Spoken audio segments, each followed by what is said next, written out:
के नाम का धन्यवाद करते हैं आज के सुंदर समय के लिए जो प्रभु ने दिया कि हम आप सबों के साथ फिर से इस क्लास में भाग ले सकते हैं जो हमारे जीवन के लिए जरूरी है।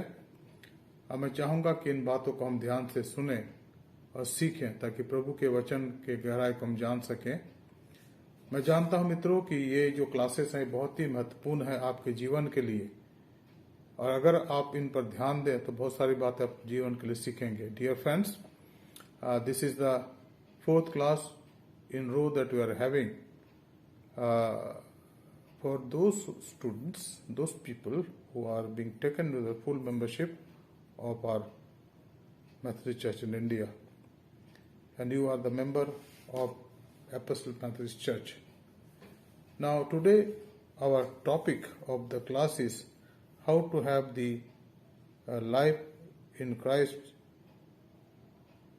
and enjoy the blessing of God in full measure. हम किस प्रकार से अपने जीवन को प्रभु में पा सकते हैं और अपने आत्मिक जीवन को प्रभु के लिए पूरी तरह से दे सकते हैं, अर्पण कर सकते हैं। क्या क्या हमें करने की आवश्यकता है।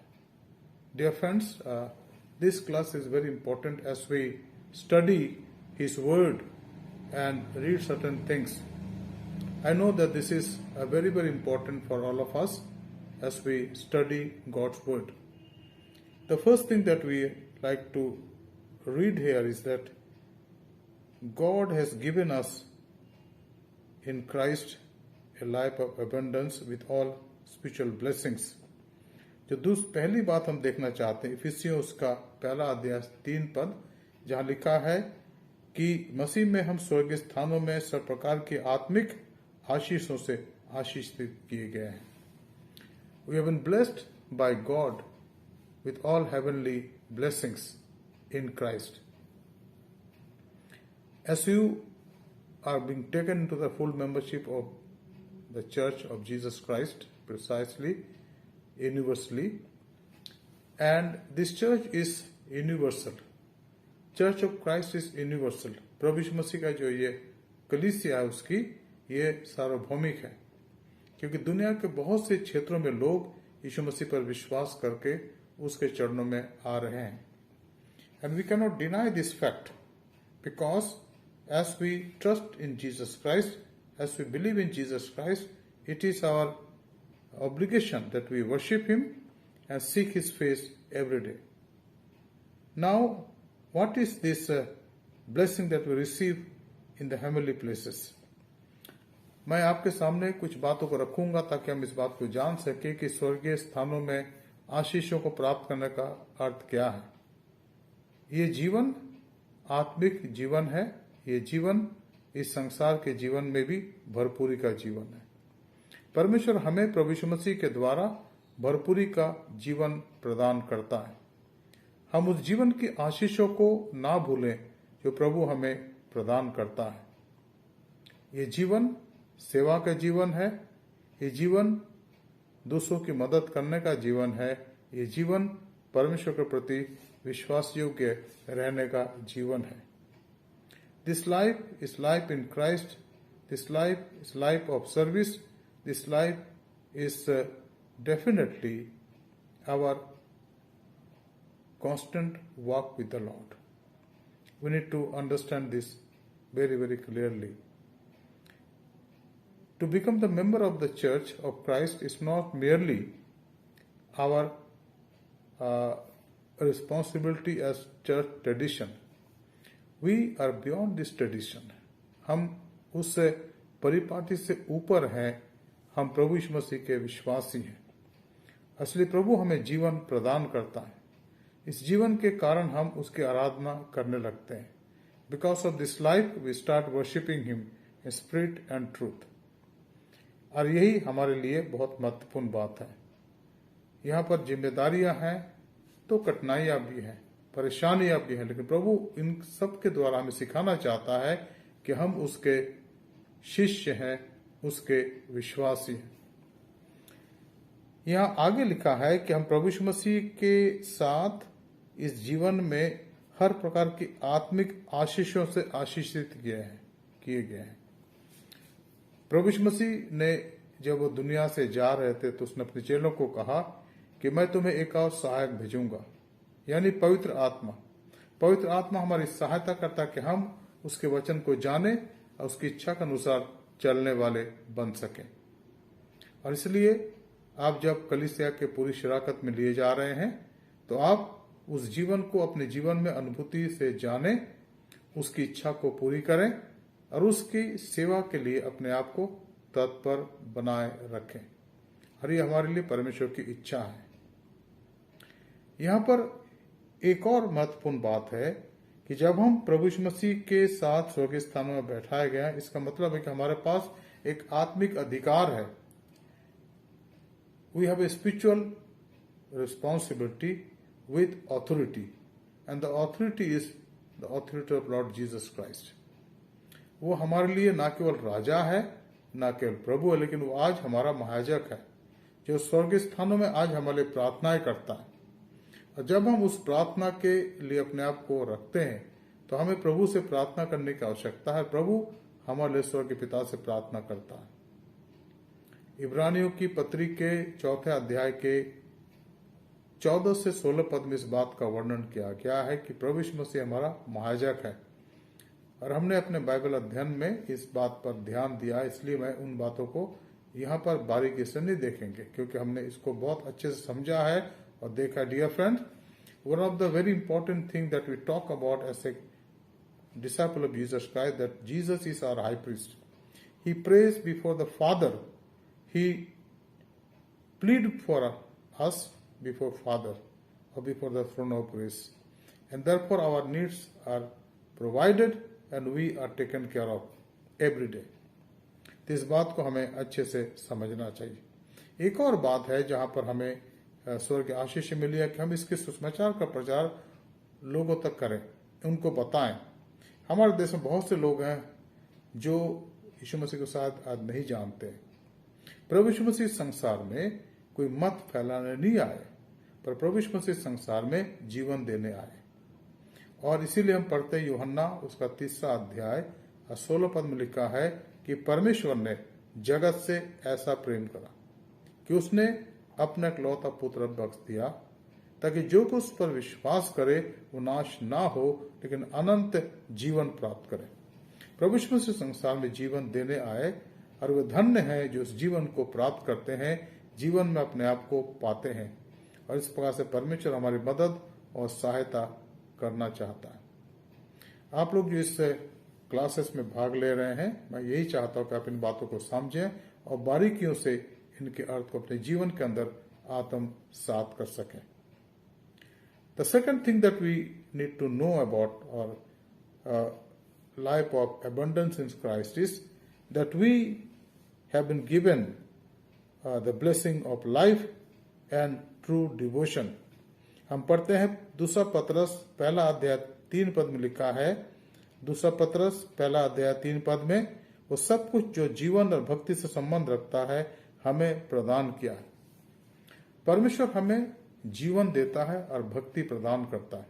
जीवन यीशु मसीह में चलने का जीवन, भरपूरी का जीवन, अनंत काल का जीवन।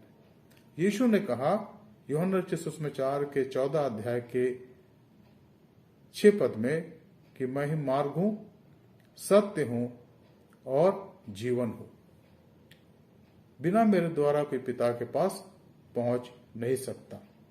प्रभु यीशु मसीह के जो क्लेम है, ये जो दावे हैं, इनके पीछे बहुत बड़ा रहस्य है कि जब कोई व्यक्ति यीशु मसीह पर विश्वास करता है तो संसार में परेशानी तो आती है, क्योंकि अब वो अंधकार से छूट करके ज्योति में आ गया, वो मृत्यु से छूट करके जीवन में आ गया, वो असत्य से छूट करके सत्य में आ गया। लेकिन एक द्वंद्व की शुरुआत होती है, जो है आत्मिक द्वंद्व, आत्मिक मल्लयुद्ध, ताकि वो शैतान के कामों पर, उसके अधिकार पर जय प्राप्त कर सके। और ये जीवन की वास्तविकता है। प्रभु यीशु मसीह जो जीवन हमें प्रदान करता है, हम उसके वजह से संसार पर जय प्राप्त करते हैं। प्रभु इसमें हमारी सहायता और मदद करता है। यहां लिखा भक्ति। भक्ति भक्ति हमें प्रदान की जाती है। भक्ति हम जनरेट नहीं करते, हम उसका आविष्कार नहीं करते। A believer of Christ does not invent devotion. The spirit of devotion is given to him from above. जब हम अपने आप को शांत करते हैं, अपने मनों को प्रभु के लिए खाली करते हैं, तो स्वर्गीय आशीष हमें परिपूर्ण करता है ताकि हम उसकी आराधना आत्म सच्चाई से कर सकें। मैं सोचता हूं कि इस बात पर जब हम गौर करते हैं मित्रों, तो आपको बहुत सारी बातें जीवन में समझ में आ जाएगी। आपका मन प्रभु में एकाग्रचित हो जाता है और प्रभु पर आप ध्यान लगा सकते हैं। अब मैं सोचता हूं इस बात को हमें बहुत ही अच्छे से समझ लेने की आवश्यकता है। प्रभु के वचन के अनुसार भक्ति को मैं 3 प्रकार से आपको समझाना चाहूंगा।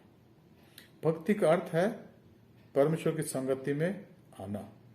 भक्ति का अर्थ है अपने मन को शुद्ध करना। भक्ति का अर्थ है अपने मन को परमेश्वर की तरफ लगाना। भक्ति का मतलब है परमेश्वर की आराधना करना आत्मा और सच्चाई से। What is the true worship? It is to have communion with God, to listen to Him, to be humble and able to obey Him, and then devotion is also to fulfill His wish in and through our lives. That is to also serve others who are in need. That is to be available to God for all His work that is being done in this world and that are being accomplished in this world. And that is true worship true bhakti is to be living a true life, a holy life. एक जो भक्ति का जीवन है वो पवित्र आत्मा से परिपूर्ण होकर के शुद्ध और पवित्र जीवन जीने का जीवन है, और इसमें परमेश्वर हमारी निरंतर सहायता करना चाहता। आप लोग इस समय जबकि आप पूरी शराकत में लिए जा रहे हैं, हमारी आशा कि आप इन वचनों को बहुत ध्यान से समझेंगे ताकि परमेश्वर की इच्छा को पूरी कर सके। परमेश्वर के वचन के द्वारा इन बातों को आप जानते रहें। अब तीसरी मुख्य बात है, और परमेश्वर सब प्रकार का अनुग्रह तुम्हें बहुतायत से दे सकता है। 2 कुरिन्ती 9 अध्याय 8 पर परमेश्वर हमें हर प्रकार से अपने अनुग्रह से अनुग्रहित करता है। यहां स्पष्ट इस बात को समझिए, परमेश्वर हमें हर प्रकार से हमें अनुग्रह बहुतायत से देता है। He bestows His mercy upon us. How to walk with Christ according to His will? By trusting on His mercy, depending on His mercy. Now what is the mercy? Mercy is the unmerited favor of God. परमेश्वर का अनुग्रह क्या है? परमेश्वर की वो कृपा, वो पक्ष जो हमारे लेता है जिसके लिए हमने कुछ भी नहीं करा है। The unmerited favor of God. परमेश्वर की वो कृपा, वो पक्ष जो हमारे लेता है जिसके लिए हमने कुछ भी नहीं करा। हमने कुछ भी नहीं करा। हम क्या कर सकते मित्रों? क्या हमारे पास कोई ऐसा वरदान है कि हम परमेश्वर के सामने जब खड़े होते हैं तो वो कहते हैं आ जाओ कि तुमने इसके लिए बहुत मेहनत करी है और मैंने तुम्हारे मेहनतों को देखा है और तुम्हारे मेहनत के आधार पर मैं तुम्हें प्रतिफल देना चाहता हूं? जी नहीं। हम अपने मेहनत के द्वारा उद्धार कमा नहीं सकते, लेकिन हाँ, उद्धार पाने के बाद, प्रभु यीशु मसीह पर विश्वास करने के बाद, जब उसके वचन पर चलते हैं तो परमेश्वर उसके लिए हमें प्रतिफल देगा। इसका वचन इसकी प्रतिज्ञा बाइबल में की गई है। Now what does it mean that we work for the Lord? Can God give us salvation because we have worked for it? Can my work can earn the salvation that Jesus is giving us free of cost?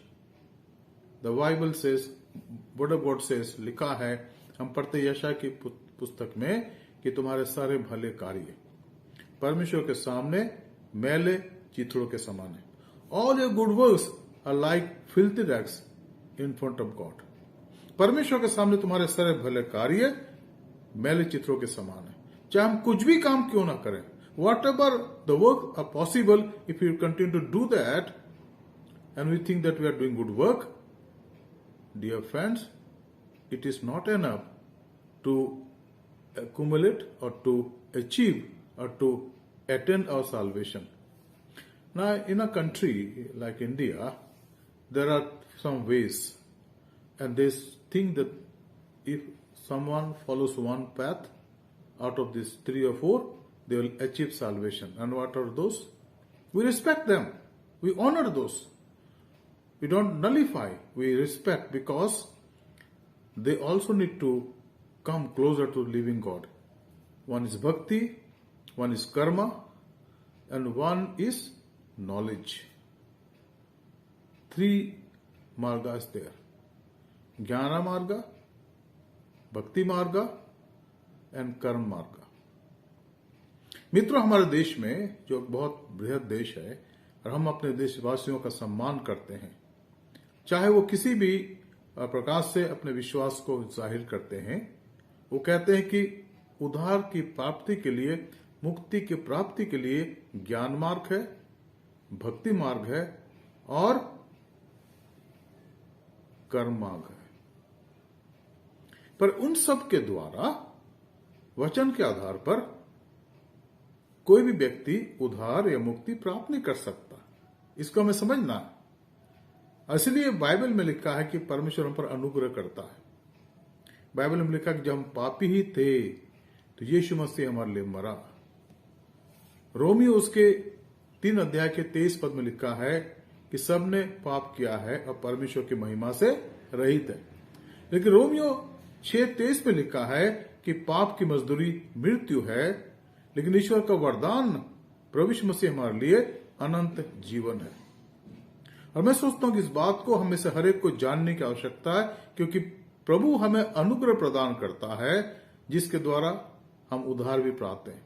और उद्धार प्राप्त करने के बाद, after receiving that free gift of salvation, we grow in that salvation experience by depending upon his grace only. Some of the time we think that Lord, it's very hard for me. I'm not able to grow in you, Lord, because there are temptations, attractions in this world, and many a time I have all temptation to fall into those things. And it happens sometime also. But if we depend upon His grace and mercy, He will take care of us. मित्रों, प्रभु में आने के बाद भी कई बार हम सोचते हैं कि हम जीवन में सफलता प्राप्त नहीं कर पा रहे हैं, क्योंकि कठिनाइयां हैं, परेशानियां हैं, परीक्षाएं हैं, और कई बार हम गिरने के समय तक पहुंच जाते हैं। गिर भी सकते हैं, लेकिन वहां पर हमें परमेश्वर के अनुग्रह पर आधारित होने की आवश्यकता है। हमारे जीवन का जो आधार है वो परमेश्वर, उसका वचन और उसका अनुग्रह है। और इसीलिए यहां पर साफ साफ लिखा है, तीसरी बात, और परमेश्वर सब प्रकार का अनुग्रह तुम्हें बहुतायत से दे सकता है। 2 कुरिन्ती 9 अध्याय 8 पद। 2 Corinthians chapter 9 verse 8. He bestows His grace upon us, and therefore we need to depend upon His grace.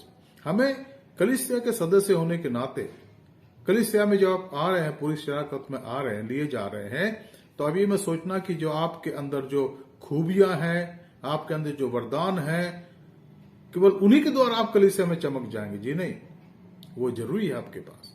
हम उसके लिए प्रभु का धन्यवाद देते हैं कि प्रभु ने आपके जीवन को इन सारे वरदानों से परिपूर्ण किया।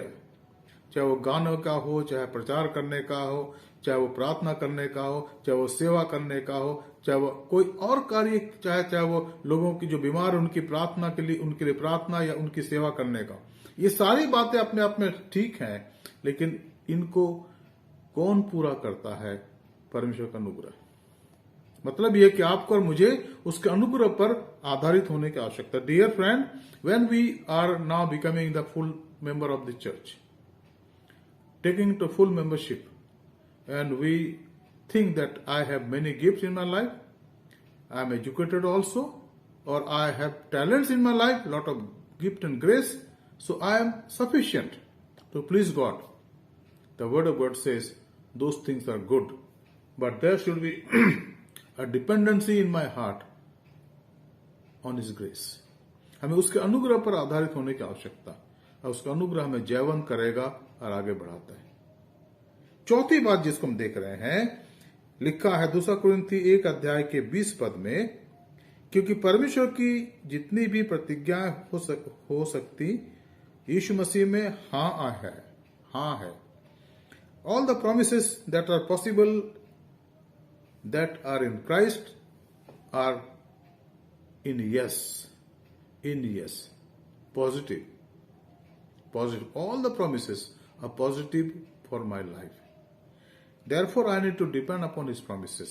मित्रों, जो भी उसकी प्रतिज्ञा हमारे जीवन के लिए, बाइबल बताती है चौथी बात, क्योंकि परमेश्वर की जितनी भी प्रतिज्ञा हो सकती है यीशु मसीह में वो हाँ में है। तो हमें क्या करना है? उन प्रतिज्ञाओं को पकड़े रहना है, उन प्रतिज्ञाओं को पकड़े रहना है। We need to hold fast those promises in our lives. अगर वो प्रतिज्ञा हमारे जीवन के अंदर कमजोर पड़ गई है, या हम उनको देख नहीं सकते या देखना नहीं चाहते हैं, तो हम जीवन में नुकसान उठा सकते हैं। कितने प्रतिज्ञा है? एक प्रतिज्ञा जो हम हमेशा देखते हैं, और वो क्या है? भजन संहिता 34:10 पद, साम 34:10 वर्स, जहां लिखा है कि जवान सिंह तो भूखे रहते हैं और न घटी भी होती, लेकिन जो परमेश्वर के डरवैये हैं उनको कभी भी किसी भली वस्तु की घटी ना होगी। मार्वेलियस प्रॉमिस, बहुत ही अच्छी प्रतिज्ञा है वो, और हमें उस पर डिपेंड होना। एक और प्रतिज्ञा है, यहोवा मेरा चरवाहा है, मुझे कुछ घटी ना होगी। The Lord is my shepherd, I shall not want. What does it mean? It means that like a shepherd, he takes care of my life. Therefore, I do not fear. Fear is far away from me because I have my living God who takes care of my life every day. एक और प्रतिज्ञा है, प्रभु यीशु मसीह ने कहा, हे सब थके और बोझ से दबे लोगों, तुम मेरे पास आओ, मैं तुम्हें विश्राम दूंगा, और मेरा जुआ अपने पर उठा लो और मुझसे सीखो, क्योंकि मैं मन में नम्र और दीन हूं। The Lord said in Matthew chapter 11 verse 28 and 29, all those who are heavy laden or having trouble in your life, come to me, I'll give you rest. Take up my yoke and learn from me, because I am meek and humble in my soul. What is that promise? Again and again we have to come to Him. प्रतिज्ञा क्या है कि जीवन में हर क्षण हम उसके पास आने की आवश्यकता है, चाहे दुख हो, चाहे परेशानी हो, चाहे कष्ट हो, चाहे बीमारी हो, चाहे कुछ भी क्यों ना हो। अगर हम उसकी कलीसिया के सदस्य हैं, तो हम वो जो सिर है यीशु मसीह, उस पर आधारित होने की आवश्यकता पूरी तरीके से, ताकि हम उसमें बढ़ते चले जाएं और हमारे जीवन से उसकी महिमा स्तुति हो सके। एक और बात है जो हमें जानने की आवश्यकता है, और वो बहुत ही महत्वपूर्ण है, और वो है इफिसियों उसका 3 अध्याय 19 पद। इफिसियों 3 अध्याय 19 पद जहां लिखा, जहां पढ़ते हैं, परमेश्वर की समस्त परिपूर्णता तक भरपूर हमारे जीवन में हो जाए। उसकी इच्छा है कि हम परमेश्वर की तमाम परिपूर्णता पर भरपूर हो जाएं। We need to grow in the fullness of God's all the blessings. We need to fill our soul and mind, and that we read in Ephesians chapter 3 verse 19. मित्रों, हमें अपने जीवन में इस बात के लिए हमेशा सोचने की आवश्यकता, मेरे अंदर किस बात की भरपूरी है? क्या परमेश्वर के वचन को हमने अपने जीवन के अंदर भर रखा? लिखा है, अपने हे परमेश्वर, मैंने अपने मन को आपके वचन से भरा है, वचन से मैंने अपने आप को परिपूर्ण किया है, ताकि आपके खिलाफ पाप ना करूं। फिर हम पढ़ते हैं भजन संहिता 119 के 105 पद में कि तेरा वचन मेरे पांव के लिए दीपक और मेरे मार्ग के लिए उजाला है। उसका वचन जो है, उससे हमें अपने आप को परिपूर्ण करना है, और यही परमेश्वर की समस्त परिपूर्णता का आधार है। We should saturate ourselves, fill ourselves with His word, the knowledge of His word. Now, Bible says that Christ is the written word which was manifested in a body, as a person in Jesus Christ. प्रभु यीशु मसीह का जो देह है वो हमारे लिए क्रूस पर लटका दिया गया. He was crucified so that he became our expiation or our atonement. And therefore there is a full 100% guarantee from God that when you depend upon Him, read His Word, we grow in His fullness. To grow in His fullness is to saturate His Word in our mind, in our heart, in our life. And what is His Word? Jesus Christ. Jesus is the Word incarnate in this world. और जब हम उस वचन के अनुसार चलना चाहते हैं, उससे अपने आप को परिपूर्ण करना चाहते हैं, तो हम परमेश्वर की सारी भरपूरी को अपने जीवन में महसूस करते हैं. मित्रों, आप जब कलीसिया के पूरी शराकत में आ रहे हैं, आपको इस बात को अनुभूति करनी, याद करनी है कि परमेश्वर ने आपको वो जीवन दिया है जो आप अपने आप में नहीं प्राप्त कर सकते थे. उस जीवन के लिए आपने बहुत मेहनत करा होगा, बहुत परेशान हुए होंगे आप, लेकिन आप इस बात को याद रखें कि परमेश्वर जो दया का धनी है, आपको परिपूर्ण करना चाहता है, आपको आपके जीवन को अंदर से बहुत महत्वपूर्ण और मजबूत बनाना चाहता है. हम कहते हैं ना कि बहुत से मसीह लोग जो है ना बहुत ही उथले होते हैं. We talk that there are many Christians who are very shallow in their spiritual life. What does it mean? It only simply means that they are far away from the word of God. वचन को रोज पढ़ने की आवश्यकता है, ध्यान देने की आवश्यकता है, इसमें मजबूत होने की आवश्यकता है.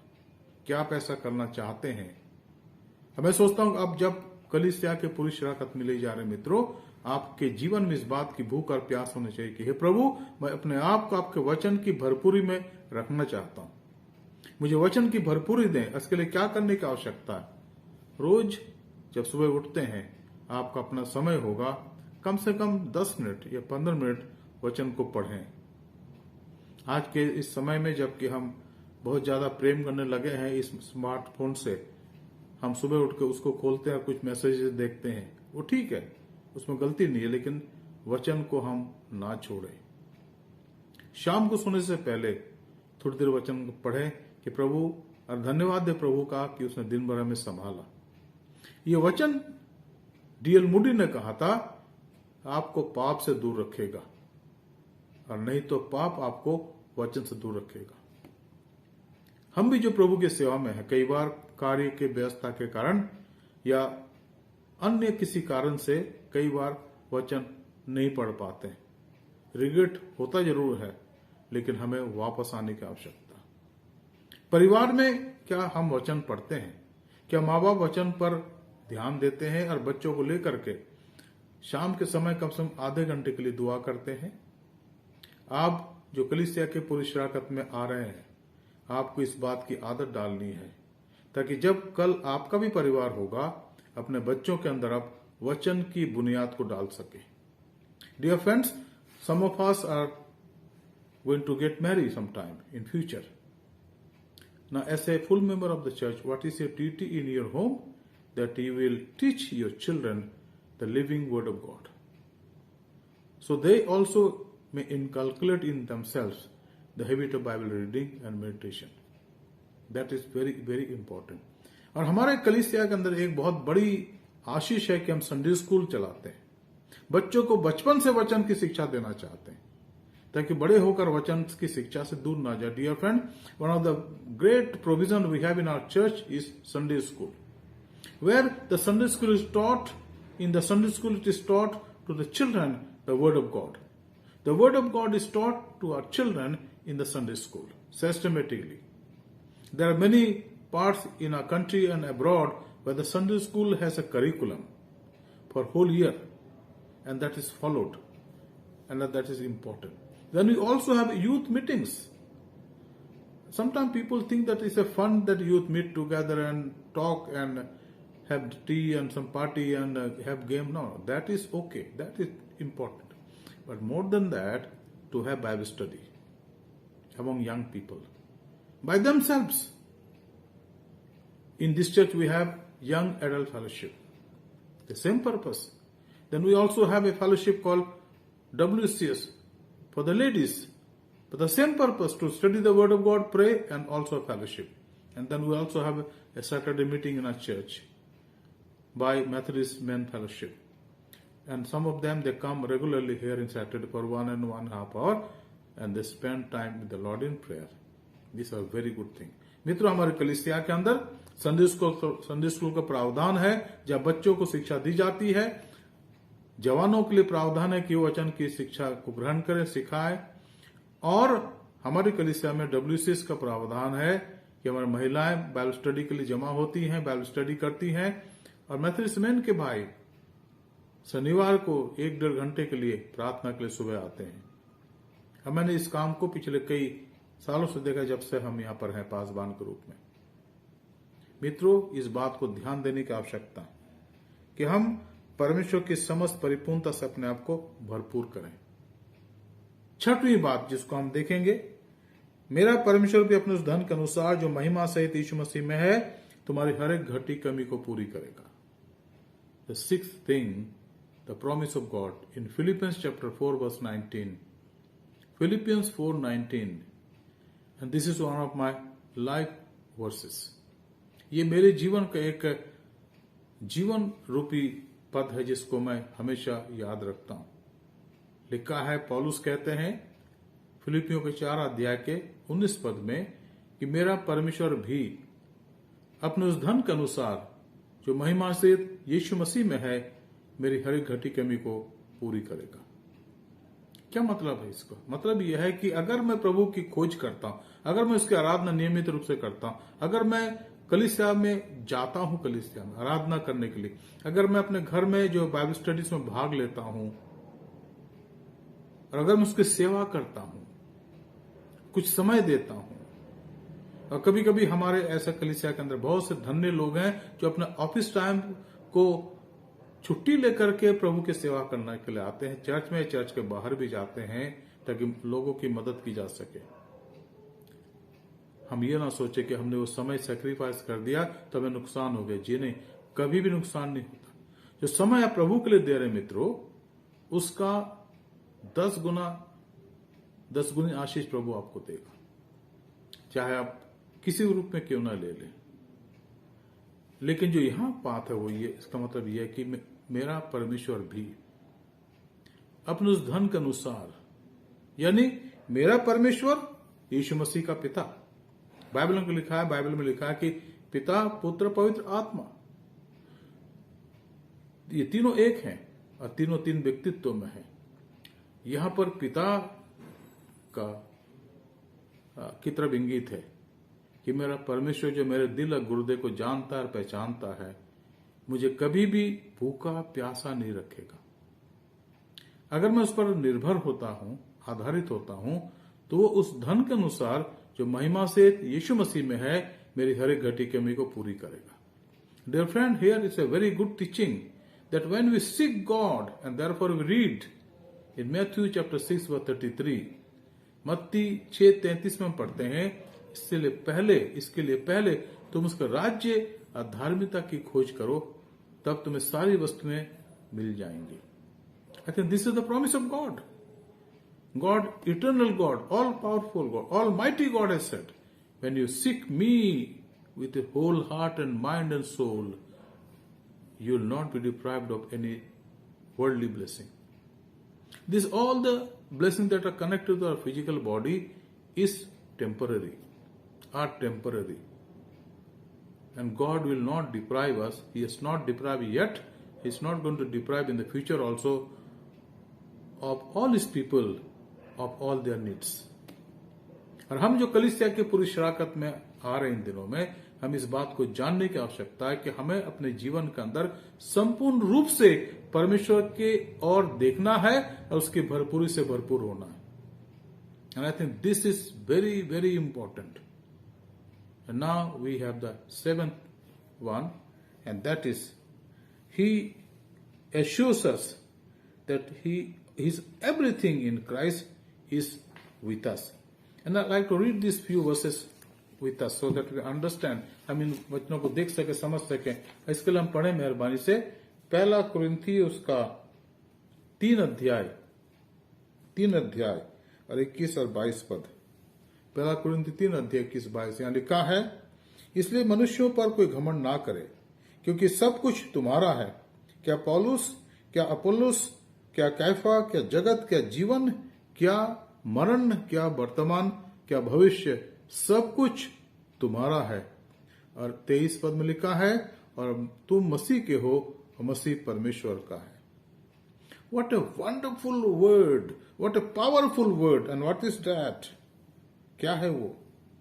So let no one boast in man, for all things are yours, whether Paul or Apollos or Cephas or the world or life or death or the present or the future, all are yours, and you are Christ, and Christ is God's. Relational life of a believer of Jesus Christ. मित्रों, ये वचन है जो परमेश्वर का वो वचन है जो हमें याद दिलाता है कि हम जुड़े हुए हैं। जब मां के गर्भ से निकलते हैं, संसार में आते हैं, तो हम अकेले नहीं हैं। वहां पर मां हमारे सबसे पास होती है, वो हमें संभालती है। जब समाज में बड़े होते हैं, परिवार में बड़े होते हैं, फिर हमारी शादी होती है, हम पत्नी के साथ जुड़ जाते हैं, वो हमारे पास होती है। मैं केवल एक के साथ एक के जुड़ने की बात कहता हूं। फिर दुनिया में हम रहते हैं, हम कलीसिया के साथ जुड़ जाते हैं, और आप लोग कलीसिया के साथ जुड़ चुके हैं। अब आप कलीसिया के पूरी शराकत में लिए जा रहे हैं। इसके बाद जब हम आत्मिक जीवन की बात करते हैं संसार में, तो हम प्रभु यीशु मसीह के साथ जुड़ जाते हैं। वो हमारा प्रभु है, उद्धारकर्ता। परमेश्वर के साथ जुड़ जाते हैं, उसकी आराधना आत्म सच्चाई से करते हैं, परमेश्वर पिता की, पुत्र की और पवित्र आत्मा की। जब जीवन का अंत आ जाता हमारे संसार में, हम भटकते नहीं है आत्मा में होकर। हम कहते हैं ना कि भाई वो आत्माएं भटक रही हैं और इधर जा रही उधर। जी नहीं, प्रभु यीशु मसीह में विश्वास करने वाला कोई भी जन दुनिया से जाने के बाद, यानी मृत्यु होने के बाद, वो भटकता नहीं है। सीधे यहां आंख बंद करता है, प्रभु के सामने आंख खोलता है। इसको ध्यान रखिएगा। बहुत से लोग बहुत सी शिक्षाएं देते कि भाई पुनर्जन्म है, आत्मा भटक रही है, और ये हो गया और वो हो गया। सारी बातें, अनुभवों को हम कभी नकार नहीं सकते, लेकिन वास्तविकता क्या है? यहां से जाने के बाद परमेश्वर की संगति में। इसलिए जॉन वेस्ले ने कहा था अपनी मृत्यु शैया में होकर कि सबसे बड़ी बात यह है कि आज परमेश्वर मेरे साथ है। और इस बात को यहां पर जानना है। क्या लिखा है यहां पर? बहुत ही अच्छा। इसलिए मनुष्यों पर कोई घमंड ना करे। हम अपने विद्वता पर घमंड नहीं करता, और ना करना चाहिए, क्योंकि उसमें कुछ नहीं है। थोड़े समय के बाद ये सांस निकल जाएगी और हम बिल्कुल लेटे होंगे, और फिर हमें दफना दिया जाएगा कुछ घंटों के बाद, कुछ दिनों के बाद। ये शरीर जो मिट्टी से लिया गया, महीनों के बाद, सालों के बाद मिट्टी में मिल जाएगा। लेकिन जिस पवित्र आत्मा पर हमने विश्वास करा, सनातन आत्मा पर हमने विश्वास किया, वो हमें अनंत काल तक सुरक्षित रखेगा अपने पास। तभी यीशु मसीह ने कहा था ना कि तुम्हारा मन व्याकुल ना हो और ना घबराए। मेरे पिता के घर में बहुत से रहने के स्थान है। तो यहां लिखा है, इसलिए कोई मनुष्य पर घमंड ना करे, क्योंकि सब कुछ तुम्हारा है। क्या पौलुस, क्या अपोल्लोस, क्या कैफा, क्या जगत, क्या जीवन, क्या मृत्यु, वरन वर्तमान, क्या भविष्य, सब कुछ तुम्हारा है, और तुम मसीह के हो और मसीह परमेश्वर का है। There is not an iota of doubt that a believer is left alone when he believes or she believes in Christ here in this world, and when he or she goes from this world to Jesus. Why? Because he is with us. He has said that I will not leave you. You are not orphans. उसने कहा, मैं तुम्हें अनाथ नहीं छोड़ूंगा. I will not leave you orphan, but I am with you. And I am going to come again to take you to myself. What a great blessing. What a great experience of that as a Christian, as a believer of Jesus Christ. अब मैं सोचता हूं मित्रों, ये जो 7वीं बात है, ये हमारे जीवन के लिए धन्य आशा है। हम कनेक्शनल जीवन व्यतीत करते हैं संसार में, जब आते हैं और यहां से जब जाते हैं, हम अकेले नहीं हैं। और एक और बात है कि उसके स्वर्गदूत वहां पर हमारे साथ होते हैं, और यहां भी हमारे साथ होते हैं। हम नंगी आंखों से उनको देख नहीं सकते, लेकिन कितनी बार हमारी गवाही होती कि हम तकलीफ में हुए, तुरंत किसने बचा लिया? स्वर्गदूत ने बचाया। प्रभु ने आज्ञा दी, जा उस व्यक्ति की सहायता करो, मेरा विश्वास ही है, वो मेरा भक्त है, वो संकट में है, उसकी सहायता करो। ये ठीक है कि वो तुम्हें देखेंगे नहीं, लेकिन तुम्हारी रक्षा को अनुभव करेंगे और ईश्वर का धन्यवाद करेंगे। प्रिय मित्रों, जब आप कलीसिया के पूरी शराकत में लिए जा रहे हैं, इन बातों को याद रखिएगा। आज हमने 7 बातें देखी। अब मेरी आशा कि इन पर हम गौर करेंगे और परमेश्वर हमें आशीषित करेगा, हमारे जीवन को आशीषित करेगा, हमें आशीष से परिपूर्ण करेगा, ताकि हम सब बढ़ते चले जाएं। Dear friend, today have seen 7 things, very important thing, so that we may have a full Christian life, abundant Christian life, grow in Him as a member of a church. And this is correct, this is as it is for all the people in this world who believe in Jesus Christ. आइए हम प्रार्थना करें। धन्यवाद, स्तुति और महिमा के पिता परमेश्वर, हम आपकी स्तुति करते हैं, आपकी बड़ाई करते हैं प्रभु, आज के वचन के लिए जो आपने हमें दिया है। और हमारी प्रार्थना प्रभु कि इसमें बढ़ने वाले बने। Lord, we pray for the word that has come to us to make us more aware that we belong to Christ. Help us Lord to grow in you, depend upon you and love you more and more. Thank you for this class. Bless this class. Bless all of us who are being taken into the full membership of Methodist Church in India. Bless us and guide us. यीशु मसीह के पवित्र नाम से मांगते हैं, आमीन।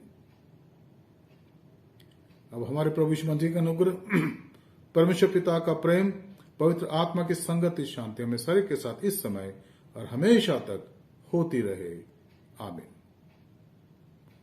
प्रभु आपको आशीष दे। May God bless you. Jesus is Lord. यीशु ही प्रभु है। सबको शुभ रात्रि। Good night.